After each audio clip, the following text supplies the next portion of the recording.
سال ملک کو انہوں نے لوٹا اور تو جائیدادیں اور ٹبر پلے سیٹل کر دیا دنیا میں. ان کا کام ہوتا ہے ملک میں لوٹو اور اپنے آدھا ٹبر سیٹل کرو, دنیا میں نیشنل کر دیا. اور نواز شریف یہ جنرل ایک فیس ہے, تو ہم سوچتے تھے شاید یہ ملک ایسے ہی چلتا ہے, لیکن عمران خان نے ہم کو اتنی اویئرنیس دی.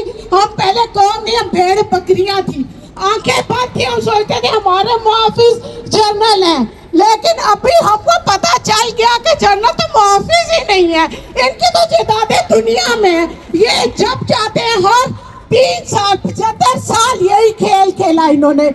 3 سال حکومت میں لاؤ گراؤ اور ساری عمر نواز شریف کے ساتھ مل کے سازشیں کی. بے نظیر کو لایا گرایا, پھر نواز شریف کے ساتھ ڈیل کی, پھر لیا. نواز شریف ویسے اس کا پلا ہی ہے نا, جب چاہے نکالا, جب چاہے ٹھٹا مار کے. ویسے پہلے وہ جوتے چاٹ کے آتا تھا.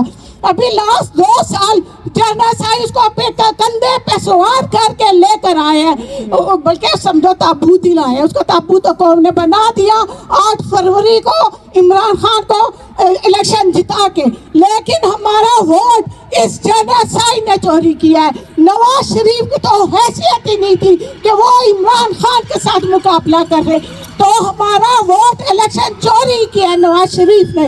اور عمران خان کا میں تو شروع سے کہتی ہوں, عمران خان کو اپنا کیس سیفر ہو یا القادر ہو یا ڈی چوک ہو, یہ سارے کیس اس کو لے جانے چاہیے, عالمی عدالت بھی جانے چاہیے, کیونکہ پاکستان میں نہ قانون ہے نہ آئین ہے, جنرل کا قانون چلتا ہے. ایک جنرل 75 سال سے ملک چلا رہا ہے, نہ ملا ہے, ملا تو بہت ہی بے غیرت ہے. اور ملا ایک اسلامی تقی عثمانی دیکھو کتنی بڑی وطن اسلامی جماعت کا کچھ ہے, اتنا بے غیرت ہے یہ سارے, نہ یہ کسی کے ساتھ دین کے معاملے میں کھڑے ہوتے ہیں. یہ صرف جہاں جنرل بولے گا یہ آ کے بیٹھ جائیں گے.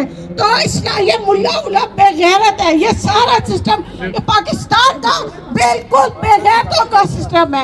اور جج آفریدی کھڑا ہے, جسٹس آفریدی, وہ صرف اپنے نام کا لیبل لگا کے خوش ہو رہے ہیں کہ میں تو جسٹس پاکستان ہوں, اور ملک میں نہ قانون ہے, کسی کی ماں بہن بیوی بیٹی بچے محفوظ نہیں. ابھی وہ سمیع وزیر کو دیکھو جس کو 9 مئی میں کیوں وہ لے گئے تھے, 9 مئی کے کیس میں, وہ بیچارہ بالکل دماغی توازن کھو بیٹھا ہے.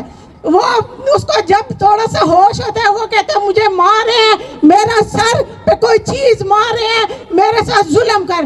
اس بچے بیچارے کو وہ کون ہے؟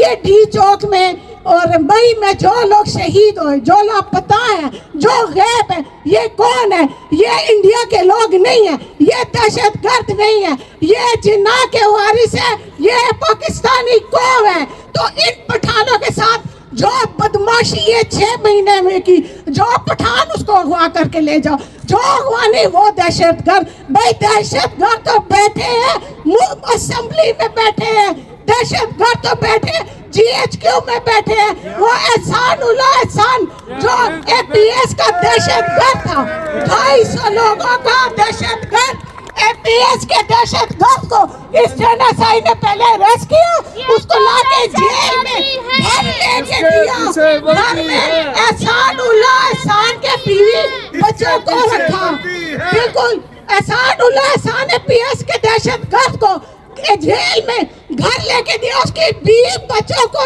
لا کے گھر میں رکھا.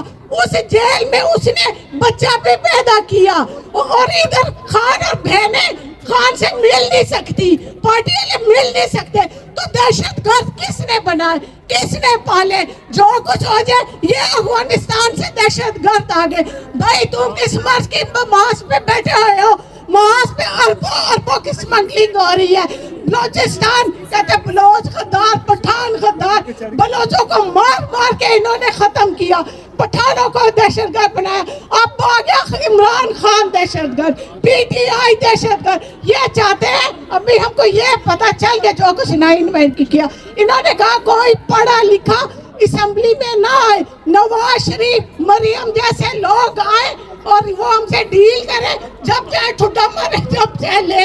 اور عمران خان اس لیے ڈیل نہیں کر رہا. اگر اس نے ڈیل کی ہوتی نا تو آج اس کی حکومت گری بھی نہیں ہوتی, کیونکہ عمران خان نہ ڈیل کرتا ہے نہ بھگتا ہے. وہ جنرل کے ساتھ ٹکر لے کے کھڑا ہے اپنے ملک کے لیے, قوم کے لیے. وہ جیل میں ہے, اس لیے پوری قوم کھڑی ہے عمران خان کے ساتھ. Free free Imran Khan. بہت شکریہ, بہت شکریہ. جی بالکل, انہوں نے کہا